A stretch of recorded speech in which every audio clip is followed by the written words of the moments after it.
Ladies and gentlemen, welcome to the Tradesman Experience. This is the podcast built by tradesmen for tradesmen. My name is Josh, and flying solo on the mic this week. I'm going to spend this time to help you chart the course.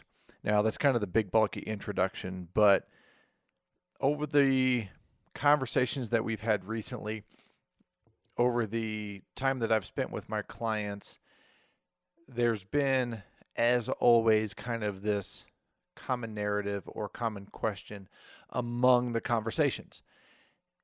And I wanted to take this time to kind of really dive into it. I mean, dive into it on what I'm hoping you find is an instructive conversation here, an instructive way to take this information, plug it into your life, your business, and start to generate the results that you want.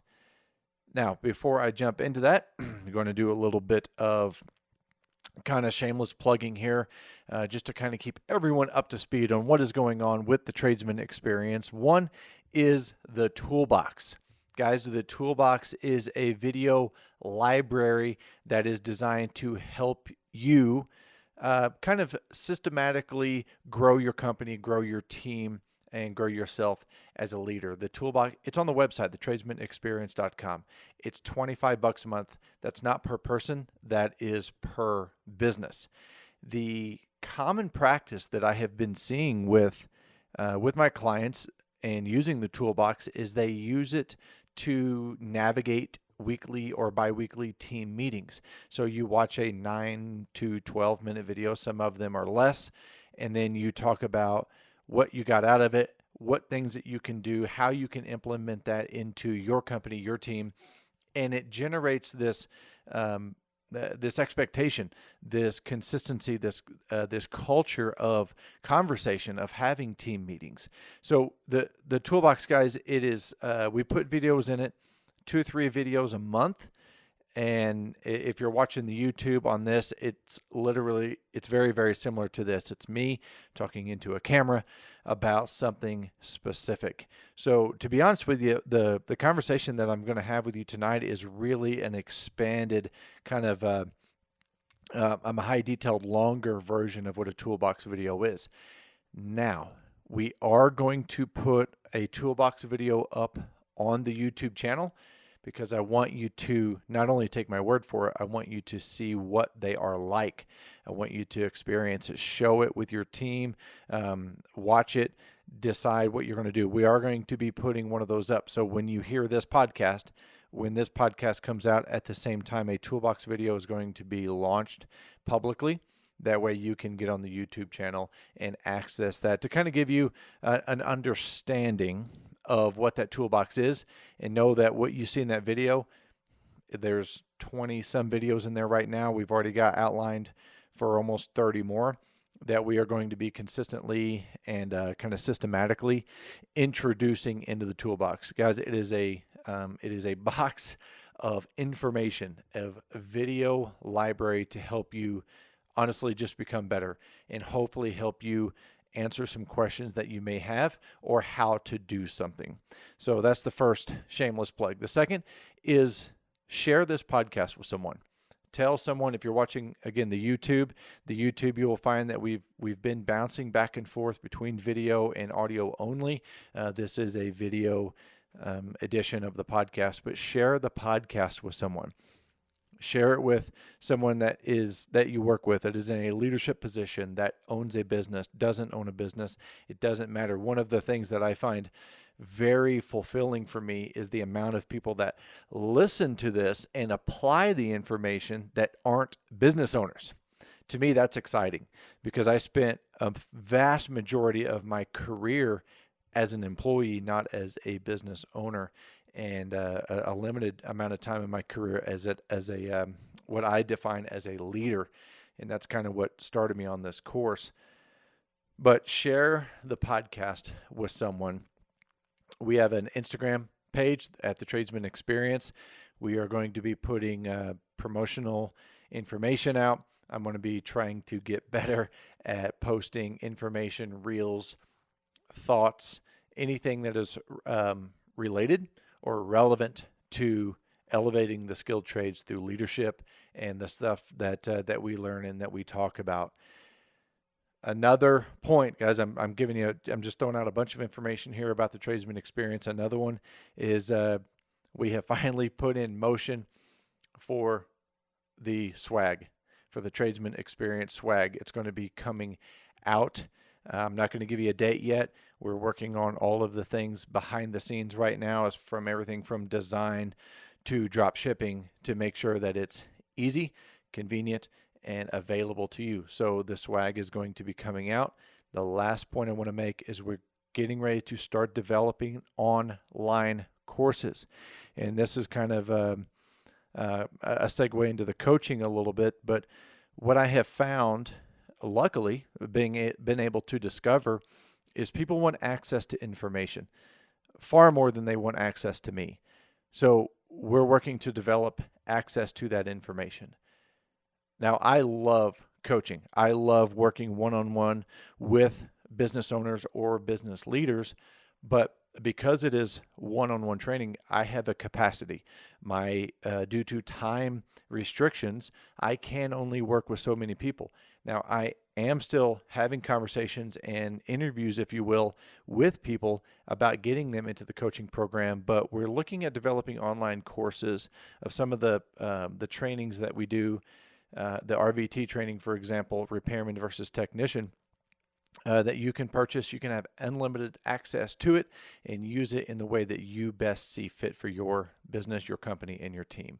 So those are some of the things that are going to be rolling out and that we are currently working on. So there's a lot of work going on behind the scenes right now for us to gain more, to create rather more accessibility for you in training, information, swag, or just accessibility to myself through the coaching. So that is a kind of a big introduction of what's going on behind the scenes of the tradesman experience. And now I want to kind of dive into today's material, today's conversation. And if you listen to the podcast, or if you are currently in the toolbox, this information that I'm going to discuss may seem repetitive at first. I'm going to go through the 5 C's. And we've talked about the 5 C's again on the podcast. There's a toolbox video on the 5 C's, but we're going to apply it in a different facet tonight, a completely different area. We're taking ourselves away from business in this conversation, which I spend a lot. I know we spend a lot of our conversations in business and leadership, but today is really about personal growth. It's really about growing your mindset, growing your abilities. And I'm going to walk you through these 5 C's, these 5 steps on how to chart the course and how to implement the actions necessary, the disciplines necessary to get the results that you want. So the 5 C's may seem repetitive, but you haven't heard me talk about them in this way before. So I'm going to jump into the first one. Okay. Now I want you guys to stay with me here and figure out an area of your life that you want to apply this to. You're going to hear me jump between business, nutrition, finance, health in my conversation as I kind of sporadically, if you will, go through examples. But when we're going through this, imagine applying this to one specific area of your life. Because if you try to apply it to too many different areas, it's easy to become overwhelmed and unmotivated. And discouraged, if you will, is probably a better word than unmotivated. You're going to become discouraged. So let's jump into the first C. The first C is communication. Now, looking at it from a mindset, from a personal growth perspective, what does that mean? What does communication mean? My question then is, what story are you continuing to tell yourself? What is that internal narrative really, really like. And for those of you that are watching the YouTube, you may see me reach down and pick up, because I actually have notes for this, which is kind of rare for me, but I wanted to structure this out. But what is that internal narrative? And we talk about it. I talk about it a lot. What is your story? What's your internal narrative? What does that dialogue sound like? And I want you to understand that the easiest way to identify what that narrative is what do you say to yourself when things are going wrong? And what do you say to yourself when things are going right? It's really difficult to identify what that narrative is when you're an idle, when you're not doing something, when you're not being challenged, when you're not being pushed, when you're not succeeding or not failing. So when you're an idle, it's really difficult to understand what that narrative is. So that narrative really shows itself in the face of challenge, in the face of obstruction, in the face of failure, in the face of success, in the face of helping others. You have to be able to say, okay, what story am I telling myself? And you may find, as you go through the success, through the failures, through the moments, you may find that things come up, for example, like this. You may say, well, I didn't get it because I'm not smart enough. Or, I wasn't able to do that because I'm not strong enough. I wasn't able to do that because, I don't know how to manage money. My family didn't grow up with money. I don't know how to manage money. I'm unhealthy because, we didn't grow up with much and we always ate, bad food. Recognize what that narrative is. And here's one that I find really interesting is your ability to take a compliment.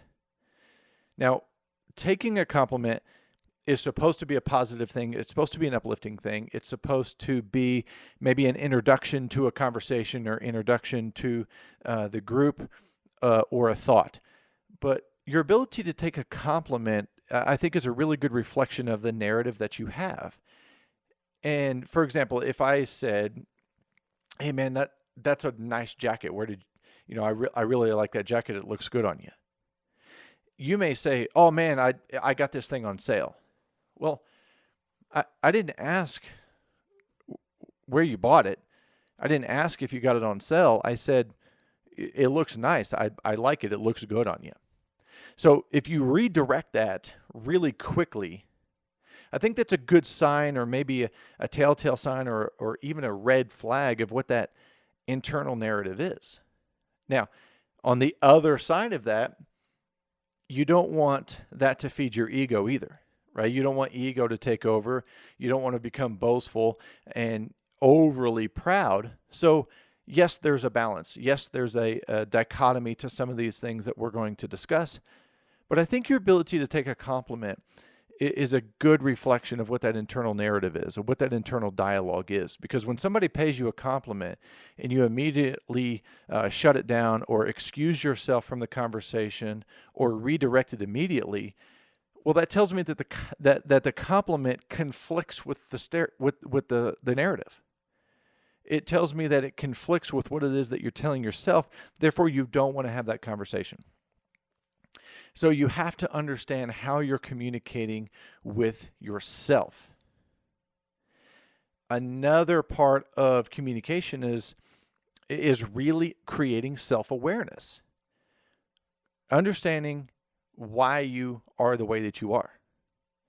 One of the things I highly, highly recommend is that you explore the idea of a personality test. Now, whether that's DISC, whether that's an Enneagram, whether it's something you find online, I think that self-educating about the way that you're hardwired is extremely important on creating self-awareness. Now, I break down the way that we function in two simple categories. One is hardware, one is software. The hardware, that personality test or that profile, is going to help you understand your hardware. And I identify or define hardwiring or hardware as this is how you process information and emotion. That's it. That's end of sentence. That's how I define hardware. So that personality profile is going to help you identify and even understand what your hardware really is. Because see, even though they classify it in maybe 4 groups, 6 groups, 8 groups, depending on what test you take, they kind of classify it and kind of try to bunch us into small groups. It still really identifies how you process information and emotion. The software side is everything else. How you choose to respond with information and emotion, how you choose to respond in the face of success and failure, how you able to control or not control your emotions. That's all part of software. Your attitude is a significant identifier of what that software is, which goes back to that internal narrative, that internal dialogue. That is going to significantly impact the attitude that you have in the way that you portray yourself. So you got to understand why you're communicating with yourself the way that you are, all right? And you really, really, really need to spend time on doing that before you move to the next 4 C's. Because if you don't know where you are and you don't know why you are, it's nearly impossible to get what you want. It's nearly impossible to generate or create the result that you're looking for if you don't know where you're starting. So really, really spend time and identify how you communicate with yourself. Now, that might be through journaling. That may be through a really hard, open, honest conversation with someone that you care about and that cares about you and respects you and that is going to be open and honest. All right, so you identify a way, discover a way that's going to help you realize how you communicate the way that you do. Criticism is another great point here as I'm talking about this. You may not have the ability to take a compliment, but you also may not have the ability to take constructive criticism, right? If someone is critical of your behavior or of your actions, and depending on how you respond to that is a great identifier of what that internal dialogue is, what that story is, that internal communication. So start to kind of pay attention to your behaviors. Pay attention to how you dress. Pay attention to your posture. Pay attention to how quick or slow you respond. Pay attention to how you allow your emotions to get involved in situations. Start paying attention to those things. Create that extremely high sense of awareness. That's going to help you understand, how you communicate with yourself. Communication. Last point on communication. Also, how do you communicate with other people? Right? Are you critical? Are you quick to point out the negative? Are you quick to identify things that you disagree with? That's also going to help you identify what that internal narrative is, because you're going to project externally what is internally, right? I say that external is a reflection of internal. Okay, so behavior is a reflection of attitude, but attitude is a reflection of your story, of your narrative.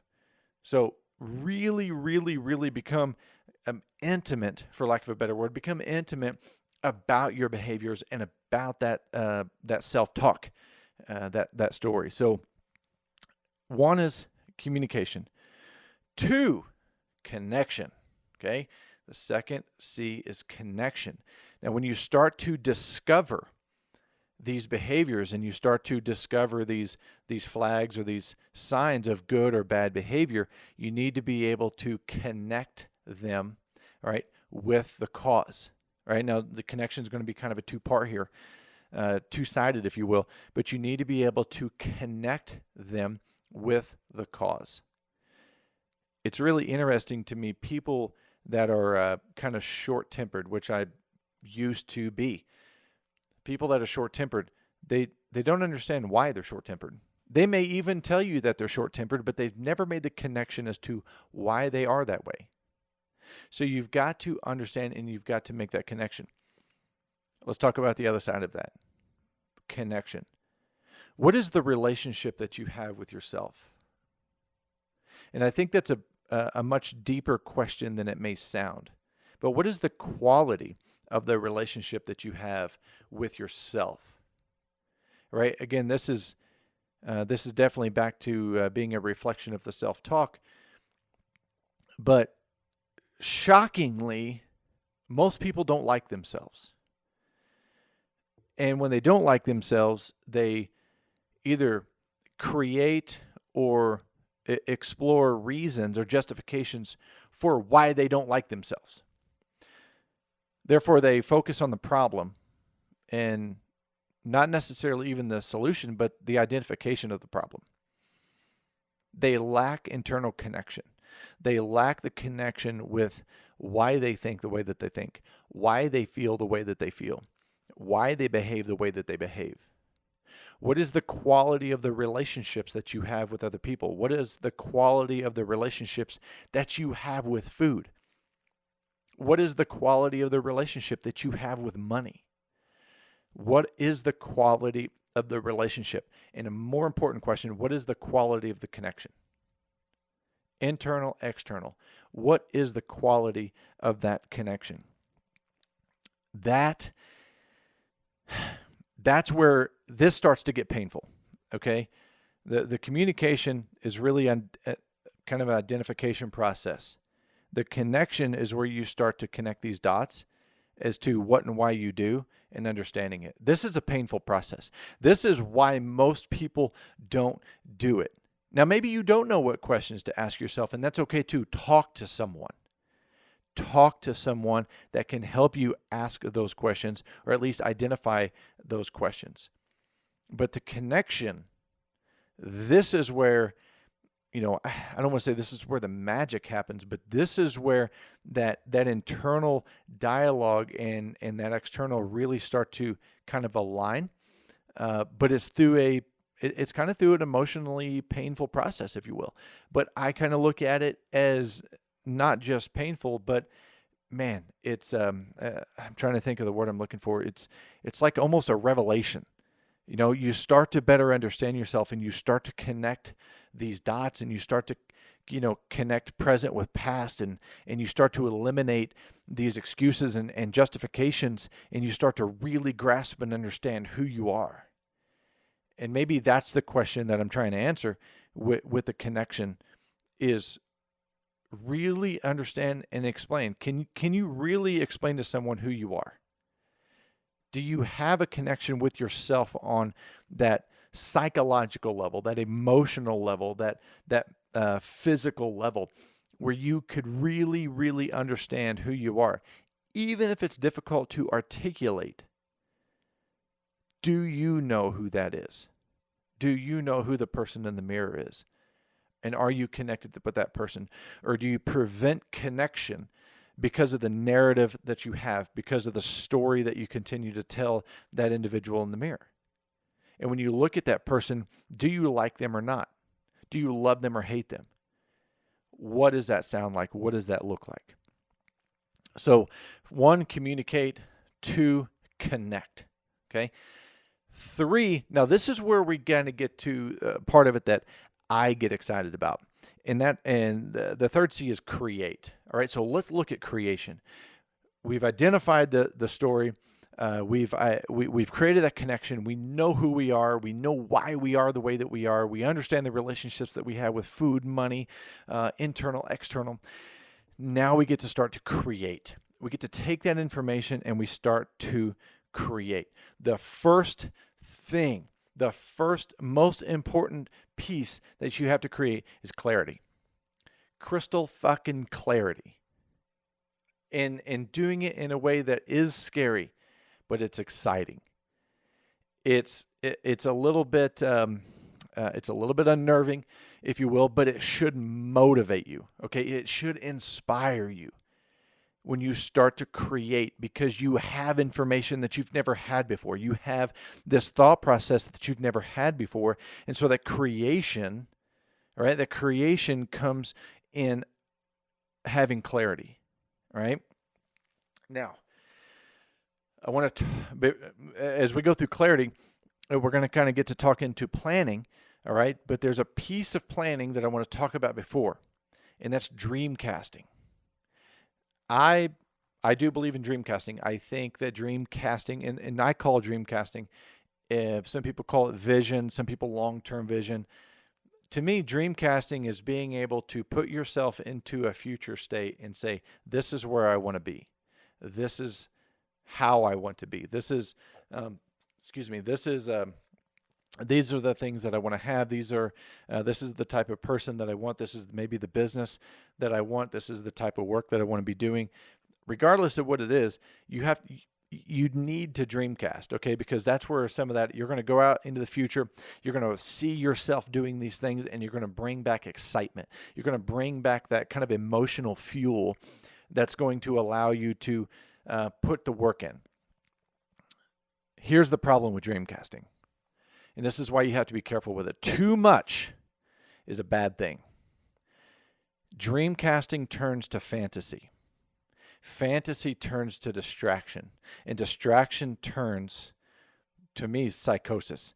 Like you get stuck in this hamster wheel of the shoulda, coulda, wouldas, of maybe if, and it distracts you. It actually removes you from present day. You've got to be careful with dreamcasting. It's okay to want things. It's okay to see yourself achieving things. It's okay to see yourself having materialistic things if that's what excites you.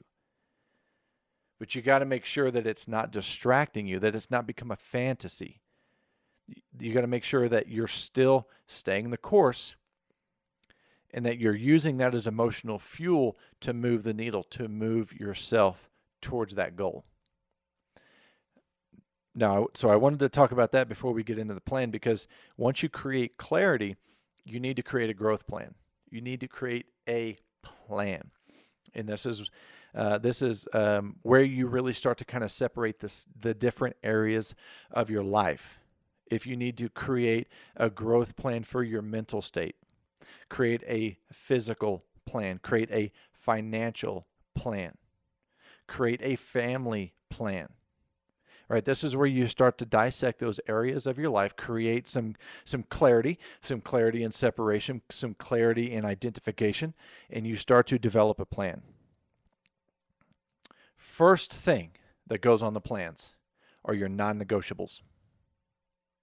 What is it about you that's non-negotiable?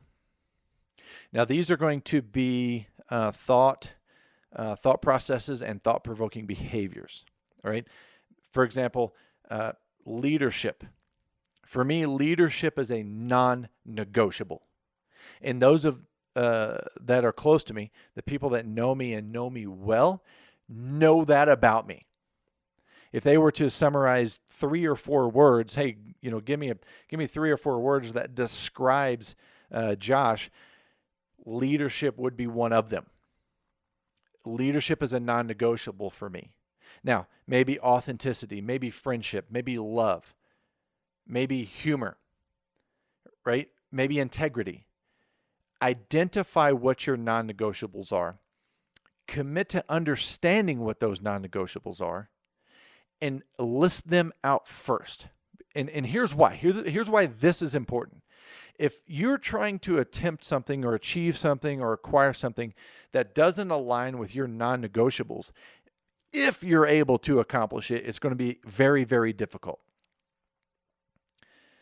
If you say, I want to win, I'm going to win $1 million at the casino, or I'm going to play the lottery, or I'm going to the horse track, but yet one of your non-negotiables is, let's say, integrity. Okay, let's say it's humility.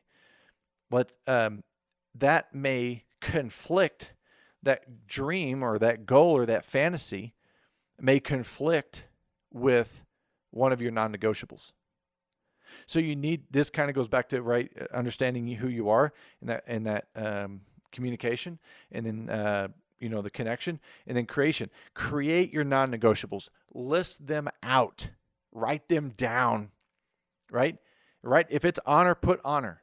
And that way, every single time you have to make a decision, if it sacrifices your non-negotiable, you know what the answer should be. Write out your non-negotiables.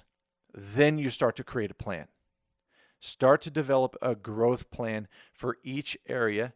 And as I said in the beginning, I want you to pick one area and I want you to focus on it, because I don't want you to get distracted and I don't want you to get overwhelmed with all of these different moving pieces and parts. This stuff takes time. Okay? And you're going to get knocked off your pedestal, by the way. I will tell you, I am just picking myself back up from getting knocked off to this fucking thing. But there's a decision to be made, and that's you can't give up. You can't give up. You have to understand what your non-negotiables are, and you have to just fucking do it all the time. So understand that there's going to be peaks and valleys. There's highs and lows. That's necessary. Okay, that's completely necessary. Otherwise, the seduction of success would ruin everything for us, right? It would be easy, and people. It's shocking to me how people, they would rather have it easy. It's like, no, just get uncomfortable. Just fucking stay the course, right? Just stay the course. Make a plan. Stay the fucking course. So you got to create a plan. All right, now, because I'm an advocate for exercise and physical health, and for me, I know how it contributes to my mental health. I think writing a growth plan for physical health is really important. So this example I'm going to use. Do something every day that contributes to your growth plan. If your growth plan is physical, right? If it's exercise, if it's to be in the gym, if it's to lose weight, if it's to gain weight, if whatever it is, look at that plan and then do something every single day that contributes to that plan, because that's what's going to move the needle. So communicate, connect, create. A lot of people like businesses. When I talk about the 5 C's, a lot of people can do these 3 things. These 3 things that I've just shared with you they're not earth-shattering. They may be new to you, but they're not new. Most people can manage those 3 things. It's the last 2 that makes or breaks people. So the 4th one is commit. This one here, what is commitment? Are you still willing to do it when the new wears off? Are you still willing to do it when it's not exciting anymore? Are you still willing to do it when the dopamine's gone? When the excitement's gone? When you're not getting the interest and the buy-in from other people? When you're not getting to share it? When you're not getting the vanity metrics for it? Can you continue it? That's commitment. Commitment is identifying the things that you need to say no to, and always saying no to those things. And then identifying what aligns with your growth plan and commit to doing those things. If it's exercise and you draw a line in the sand that says, I'm going to exercise for at least 15 minutes a day, the first time you don't do that, you've lost your commitment. And if integrity is one of your non-negotiables, then you're completely breaking who you are because of lack of commitment, because of some story that you're telling yourself, because you didn't get the result that you wanted as fast as you wanted it. You have to commit. And when you commit to something, that means that no matter what happens, you're still going to accomplish that. You're still going to follow through. You're still going to do the things you said you were going to do. It doesn't matter if it's at fucking midnight or 4 a.m. If you say you're going to do it and you commit to it, then you have to fucking do it. Otherwise, you're sacrificing yourself. You're sacrificing your own integrity. And if you can't trust you, how can you ask someone else to? Commitment should be a non-negotiable. You've got to identify the plan. Identify the things you need to say no to. Show up every fucking day.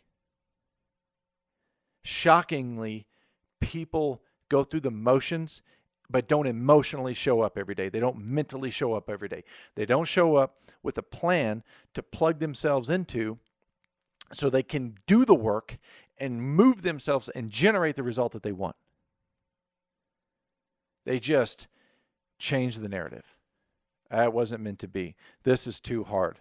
I'll never be in shape. I'm never going to have money. I'll never make the sale. I'll never get the relationship. You fall back on the narrative and you sacrifice commitment in doing that. Change the narrative, the commitment becomes easier. You have to be able to see yourself as something different. See yourself as being an athlete. See yourself as being in shape and commit to that every fucking day. That way, when you eat the things you're not supposed to be eating, you know that you have a decision to make. And you know that this isn't generating the result that I want. Now, please understand me that I'm not looking for perfection, right? I think the magic is in progression. It's amazing to me how people can't make it through the gym for 3 weeks. 3 weeks, you'll start seeing results. 4 weeks, you will start seeing results. In about 5 or 6 weeks, it will become habitual. But people lack so much commitment. They lack so much commitment to the things that they want, which is why in creation, in the C prior, in creation, it has to be clarity. With clarity comes specificity. You got to know exactly what it is that you want and why you want it. That way, when you commit, it's easier to commit. Commitment's not easy. It's not easy to say no to beer and wings on a Wednesday night when you know that Friday or Saturday night is when you want to go out and have some fun.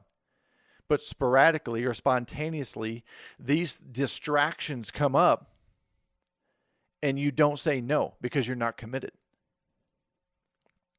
All right, I'm done hounding on commitment. And I hope that you get the point. I hope that you get the point. See, okay, you know what? I'm not done. Fuck that. This is where the monster mentality comes into play. This is when you wake up every day and you've got that focus and you've got that discipline and you've got that energy and people look at you and go, that motherfucker scares me. They're a little bit crazy. Why are you doing that? I want people to ask weird fucking questions like that about me. It drives me. It fuels me. I like to keep people confused. But if you're going to be a monster, you got to commit on a level that fucking terrifies people. And when you say no, they're like, I don't understand. Like, bro, I'm not going out tonight. I got to be up in the morning and go to the gym. Or I still have to go to the gym tonight. I've still got to work on these things. I've still got to learn this. I've still got commitments that I have to follow through on. It makes people uncomfortable. Get used to that. Use that as fuel because it's fucking awesome. Now I'm done with commitment. And we're going to move to the last one because the monster mentality is a great segue, and it's consistency. Doing it every day no matter what. Let's say that you're going to commit to exercise. And you wake up this morning and you don't feel good. Now, I'm not talking about being hospitalized. I'm not talking about being injured. I'm talking about you don't feel good, which means you don't feel like doing the things that you need to do. You will so quickly sacrifice the things that you've committed to simply because you don't feel like it. See, consistency is also, you can't negotiate with consistency. Because at the end of the day, you either did or you didn't. There's no fucking almost. There's no I tried. There's no, well, I'll do it tomorrow. Like consistency, there's no gray area. You either did or you didn't.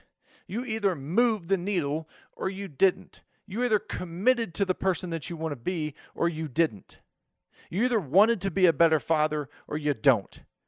You either want to be a better mother or you don't. You want to get better at your craft or you don't. Make a fucking decision. And you've got to commit to that every single day, regardless of the weather, regardless of the financial situation, regardless of how you fucking feel, regardless of your friends, regardless of your family.